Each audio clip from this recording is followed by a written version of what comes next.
টি-20 বিশ্বকাপ পুরো হিসাব নিকাশ এখন উল্টে পাল্টে গিয়েছে। আজ উইন্ডিজ জিম্বাবুয়েকে মাঠ থেকে বের করে দিল। তারপরে কি তোমারও মনে হচ্ছে যে টিম ইন্ডিয়ার সেমিফাইনালের স্বপ্ন শেষ? কি ভাবছো, এই নতুন ভারতীয় দল আর ফিরে আসতে পারবে না? যদি তোমার মনের মধ্যে এই ভয় ঢুকে গেছে, তাহলে ভাই একটু থামো, একটু দাঁড়াও, কারণ ভারতের জন্য এখনও রাস্তা পুরোপুরি বন্ধ হয়নি। হ্যাঁ বন্ধুরা, উইন্ডিজ ঝড়ো জয় তো পেয়েছে, কিন্তু টিম ইন্ডিয়ার সামনে সেমিফাইনালের দরজা এখনও খোলা। ভারতের কাছে এখন শুধু এক বা দুটো না, বরং তিনটে পথ আছে, যেগুলো থেকে ভারত সেমিফাইনালে জায়গা করতে পারে। আজকের এই স্পেশাল বিশ্লেষণে আমরা টিম ইন্ডিয়ার সেই সেমিফাইনাল রোডম্যাপের পুরো বিশ্লেষণ করব। ভারত কিভাবে এই কঠিন সময় থেকে উঠে এসে সেমিফাইনালে পৌঁছবে সেটা জানতে ভিডিওটা শেষ পর্যন্ত দেখুন, কারণ আজকের আলোচনা আপনার সব চিন্তা দূর করে দেবে। প্রথম পথটা সবচেয়ে সহজ আর সরল। টিম ইন্ডিয়ার সেমিফাইনালে যাওয়ার সবচেয়ে সহজ ফর্মুলাটা আগে ঠিকমতো বুঝে নিন। যদি ইন্ডিয়া আর দক্ষিণ আফ্রিকা যদি বাকি থাকা দুটো ম্যাচ জিততে পারে, তাহলে আর কোনো হিসাব কষার দরকার নেই, ভারত সেমিফাইনালে পৌঁছে যাবে। হ্যাঁ বন্ধুরা, পয়েন্ট টেবিল একবার দেখে নাও। এখন ওয়েস্ট ইন্ডিজের কাছে 2 পয়েন্ট আছে, দক্ষিণ আফ্রিকারও 2 পয়েন্ট, আর ভারতের পয়েন্ট 0।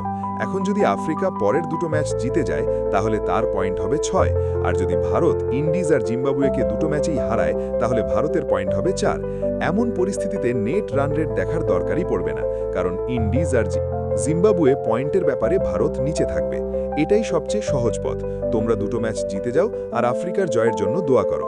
কিন্তু বন্ধু, এই পথটা কাগজে যতটা সহজ মনে হয়, মাঠে ততটাই চ্যালেঞ্জিং। এখন ভারতের কাছে পরীক্ষা করার সময় নেই। শুরু থেকেই বল দিয়ে আক্রমণাত্মক হতে হবে। পাওয়ার প্লেতে নিয়ন্ত্রণ হারাতে পারবে না, মাঝের ওভারে ম্যাচ হাতছাড়া করতে পারবে না, আর শেষ ওভারে অতিরিক্ত রান লুটতে দেবে না, কারণ একটাও ভুল পুরো হিসাব পাল্টিয়ে দিতে পারে। তাই এই পথ গাণিতিকভাবে সহজ, কিন্তু মাঠে পারফেক্ট ক্রিকেটের ডিমান্ড করেই। এখন আসি অন্য পথে, যেখানে ব্যাপারটা একটু জটিল হতে পারে। ধরো পরিস্থিতি এমন দাঁড়ায় যে ভারত, আফ্রিকা আর ইন্ডিজ তিনটেই 4টে পয়েন্ট পেয়ে যায়, অর্থাৎ ইন্ডিজ আফ্রিকাকে হারায়, আফ্রিকা জিম্বাবুয়েকে হারায়, আর ভারত 2 ম্যাচই জিতে যায়। তাহলে কি হবে? তখন শুরু হবে নেট রান রেটের আসল খেলা। এই মুহূর্তে ভারতের নেট রান রেট বেশ নিচে, যখন ওয়েস্ট ইন্ডিজ আর আফ্রিকা এগিয়ে আছে। সেক্ষেত্রে ভারতের শুধু জিতলেই হবে না, বড় ব্যবধানে জিততে হবে। যদি ভারত টস জিতে আগে ব্যাট করতে হবে, তো জিম্বাবুয়ে আর ওয়েস্ট ইন্ডিজের বিরুদ্ধে 200 বা তার বেশি রান তুলতে হবে। আর শুধু রান করলেই হবে না, ম্যাচটা কমপক্ষে 100 রান বা তার বেশি ব্যবধানে জিততে হবে, কারণ এখানে প্রতিটা রান, প্রতিটা চৌকা, প্রতিটা ওভার খুব গুরুত্বপূর্ণ। যদি ভারত আগে বল করে, তাহলে প্রতিপক্ষকে 120-130 রানের মধ্যে আটকে দিতে হবে, আর লক্ষ্যটা 10-12 ওভারের মধ্যে পূরণ করতে হবে। মানে শুরু থেকেই আক্রমণ, শুরু থেকেই দাপট। এটা সহজ কাজ না। যখন মনেই ঢুকে যায় বড় ব্যবধানে জিততে হবে, তখন চাপ আরও বাড়ে। জলদি করতে গিয়ে উইকেট হারানো যেতে পারে, আর খুব ধীর গতিতে খেললে রান রেট বাড়বে না। এই সমন্বয়টাই আসল পরীক্ষা হবে। যদি ভারত এই বড় ব্যবধানের জয়গুলো পায়, তবেই নেট রান রেটের ভিত্তিতে আফ্রিকা বা ওয়েস্ট ইন্ডিজকে পেছনে ফেলে সেমিফাইনালে পৌঁছতে পারবে।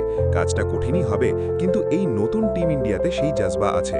বন্ধুদের, তৃতীয় পথটা আসলে কোনো গাণিতিক হিসাব নয়, বরং টিম ইন্ডিয়ার জন্য সরাসরি একটা সতর্কবার্তা। এখন প্রতিটা ম্যাচই ভারতের জন্য ভার্চুয়াল নকআউট হয়ে গেছে। আজকের ওয়েস্ট ইন্ডিজের বড় জয় ভারতের পথকে আগাছায় ভরিয়ে দিয়েছে। আছে এখানে কেউ যদি আছে বা না বলে, সেটা চলবে না। যদি ভারত জিম্বাবুয়ের কাছে হারে, তাহলে সরাসরি বিশ্বকাপ থেকে বিদায়। যদি ক্যারিবিয়ানদের বিরুদ্ধে ভুল হয়, তাহলে ফিরে আসার কোনো সুযোগ থাকবে না। জিম্বাবুয়ে এই টুর্নামেন্টেই অস্ট্রেলিয়াকে হারিয়ে সবাইকে চমকে দিয়েছে, তাই ওদের হালকাভাবে নেওয়ার ভুল করব না। ছোট দল ভেবে নিচু ধারণা নেওয়া খুবই বিপজ্জনক হতে পারে। এই তরুণ ভারতীয় দলকে এখন প্রতিটি বলেই পুরো শক্তি দিয়ে খেলতে হবে। প্রতিপক্ষের নয়, নিজেদের সেরা ক্রিকেট খেলাই এখন দরকার। টি-20তে একটা ওভারেই ম্যাচ বদলে যায়, একটা ভুলেই ম্যাচ শেষ হয়ে যেতে পারে। ভার্জিন বারের মতো পরিস্থিতিতে সেলফ ডিসিপ্লিন এবং একটি ম্যাচ টুর্নামেন্ট শেষ করে দেবে। 1 ইঞ্চির ভুল মানে সেমিফাইনালের স্বপ্ন ধুলির মধ্যে মিলতে পারে। তো বন্ধুরা, পুরো হিসাব আপনার সামনে স্পষ্ট। ওয়েস্ট ইন্ডিজ অবশ্যই বড় জয় পেয়েছে, কিন্তু ভারত এখনও রেস থেকে বাইরে হয়নি। তোমাদের কি মনে হয়, টিম ইন্ডিয়া কি বড় ব্যবধানে জিতে ইতিহাস গড়তে পারবে? ভারত কি এই চ্যালেঞ্জ পার করে সেমিফাইনালে জায়গা করে নেবে, নাকি ক্যারিবিয়ানরা আর আফ্রিকার গতি আমাদের বাইরে করে দেবে? তোমার মতামত নিচে কমেন্টে দ্রুত লেখো। তোমার প্রতিটা কমেন্ট আমাদের জন্য অনেক মূল্যবান।